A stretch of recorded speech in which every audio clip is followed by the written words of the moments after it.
नमस्कार मित्रों, मैं Truvina Yadav, assistant professor political science, government college Bansur, Alwar. मेरे इस चैनल पर आप सभी का स्वागत है। आज के अपने इस लेक्चर में मैं बीए पार्ट सेकंड के पेपर फर्स्ट विश्व के संविधानों में ब्रिटेन के संविधान के संबंध में चर्चा करूंगी। इससे पहले हम ब्रिटेन के संविधान की विशेषताएं, सम्राट, राजमुकुट, प्रधानमंत्री, इन पर पढ़ चुके हैं। आज के हम लेक्चर में ब्रिटिश संसद की प्रभुसत्ता के संबंध में अध्ययन करेंगे। आप सभी जानते हैं कि ब्रिटेन में संसदीय शासन व्यवस्था है। वैधानिक दृष्टि से ब्रिटिश संसद की संप्रभुता ब्रिटिश संविधान की सबसे महत्वपूर्ण विशेषता है।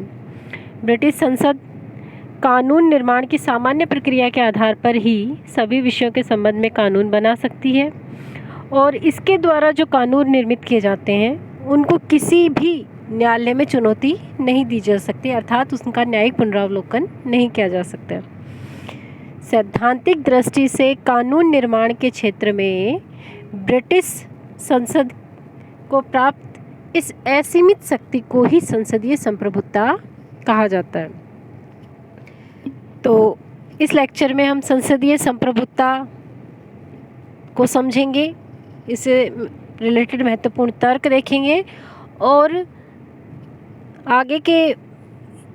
इससे आगे हम संसदीय संप्रभुता की सीमाओं पर अध्ययन करेंगे। संसदीय संप्रभुता का अर्थ आप समझ ही गए होंगे कि ब्रिटिश संसद की कानून निर्माण की जो असीमित शक्ति है उसे संसदीय संप्रभुता कहते हैं। इसके संबंध में महत्वपूर्ण तर्क हैं। पहला है, ब्रिटिश संसद विधि निर्माण की एकमात्र सत्ता है।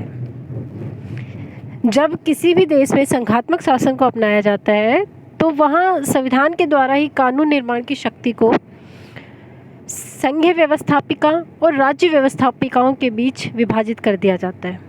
अतः संघीय व्यवस्थापिका केंद्र से संबंधित कानून बना सकती है और राज्य की जो व्यवस्थापिकाएं हैं वह राज्यों से संबंधित कानूनों का निर्माण कर सकती हैं। किंतु ब्रिटेन में एकात्मक शासन व्यवस्था है और एकात्मक शासन होने के कारण ब्रिटिश संसद को ब्रिटेन के संबंध में कानून निर्माण करने की संपूर्ण शक्ति प्राप्त है, यानी वो संपूर्ण ब्रिटेन के लिए कानून का निर्माण कर सकती है। इसके अतिरिक्त और किसी भी संस्था को कानून निर्माण का अधिकार प्राप्त नहीं है। दूसरा जो महत्वपूर्ण तर्क है वो है, कानून निर्माण की शक्ति की कोई सीमा नहीं है। ब्रिटिश संसद की कानून निर्माण की शक्ति की कोई सीमा नहीं है, अर्थात ऐसा कोई भी विषय नहीं है जिसके संबंध में ब्रिटिश संसद कोई कानून का निर्माण ना कर सके। और संसद की शक्ति तथा अधिकार क्षेत्र इतना सर्वोपरि और पूर्ण है कि उसको किसी भी सीमा में बांधा नहीं जा सकता। तीसरा जो महत्वपूर्ण तर्क है वो है किसी भी कानून में परिवर्तन की क्षमता।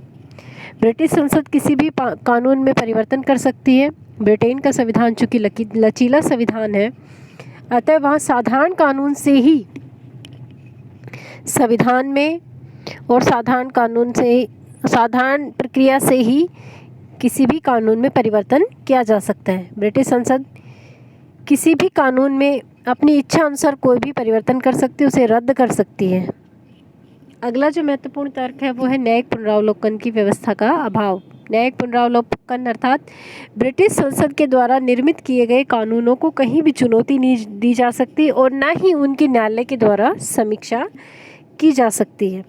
अतः ब्रिटिश संसद की इस असीमित व पूर्ण शक्ति के कारण ही संसदीय संप्रभुता की बात की जाती है कि ब्रिटिश संसद जो है वो संप्रभु है। अब चूँकि ब्रिटिश संसद की शक्ति असीमित है, लेकिन इसके संबंध में भी कुछ सीमाएं हैं जो इस असीमित शक्ति को बांधती हैं। पहला है जनमत। जनमत संसदीय संप्रभुता का एक महत्वपूर्ण प्रतिबंध है, अर्थात आज संसद की संप्रभुता का तात्पर्य लोक सदन की प्रभुसत्ता से है और लोक सदन यानी हाउस ऑफ कॉमन जनता के द्वारा प्रत्यक्ष रूप से निर्वाचित होता है और इसके द्वारा यानी इसके द्वारा जनमत के विरुद्ध किसी भी कानून के निर्माण का साहस नहीं किया जा सकता। संसद समाचार पत्र और जनमत निर्माण के साधनों पर पूरी दृष्टि रखती है और उन्हीं को ध्यान में रखते हुए कानूनों का निर्माण करती है। अतः कहीं ना कहीं जनमत जो है ब्रिटिश संसद की असीमित शक्ति को सीमा में बांधती है।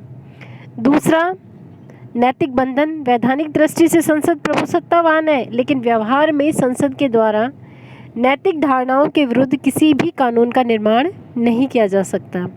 तीसरा, परंपराएं। ब्रिटेन के राजनीतिक जीवन में परंपराओं का महत्वपूर्ण स्थान है, ये आप सभी जानते हैं। बदलती हुई परिस्थितियों के कारण यदि किसी परंपरा की उपयोगिता समाप्त हो जाती है तो कानून के द्वारा उसमें परिवर्तन किया जा सकता है, लेकिन जब तक ऐसा ना हो संसद के द्वारा सुस्थापित परंपराओं के विरुद्ध किसी भी कानून का निर्माण नहीं किया जा सकता। अगला महत्वपूर्ण जो सीमा है या प्रतिबंध है वो है विधि का शासन। विधि का शासन ब्रिटिश शासन और जीवन का एक मूल आधार है।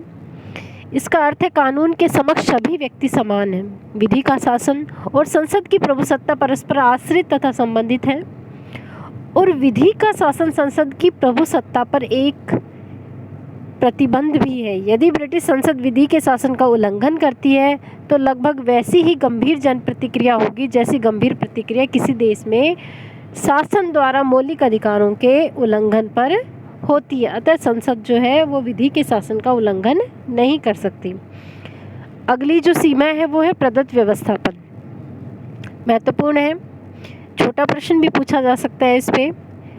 ब्रिटेन में संसद कानून निर्माण संबंधी कार्य बहुत अधिक बढ़ गया है और इसके कारण ब्रिटिश संसद जो है वो संसद कानून की केवल मोटी रूपरेखा निर्धारित करती है और विभिन्न नियम तथा उपनियम मोटी रूपरेखा निर्धारित कर देती है, लेकिन इनके संबंध में, इन कानूनों के संबंध में विभिन्न नियम तथा उपनियम बनाने का कार्य जो है वो प्रशासनिक विभागों को सौंप दिए जाते हैं। इनकी जो व्याख्या करने का जो काम है वो विभिन्न प्रशासनिक विभागों द्वारा किया जाता है और इसे ही प्रदत्त व्यवस्थापन कहा जाता है। अगली जो महत्वपूर्ण सीमा है वो है अंतर्राष्ट्रीय कानून और संगठन। अंतर्राष्ट्रीय कानून और संगठन के द्वारा भी ब्रिटिश संसद की संप्रभुता को सीमित किया जाता है। अंतर्राष्ट्रीय कानून राष्ट्रीय कानूनों का एक भाग है। जिस कानून ने सभ्य राष्ट्रों की सहमति प्राप्त कर ली है उसने हमारे देश में भी सहमति प्राप्त कर लिया। अतः ब्रिटिश संसद अंतर्राष्ट्रीय कानूनों के विरुद्ध किन्हीं भी नियमों का निर्माण नहीं कर सकती।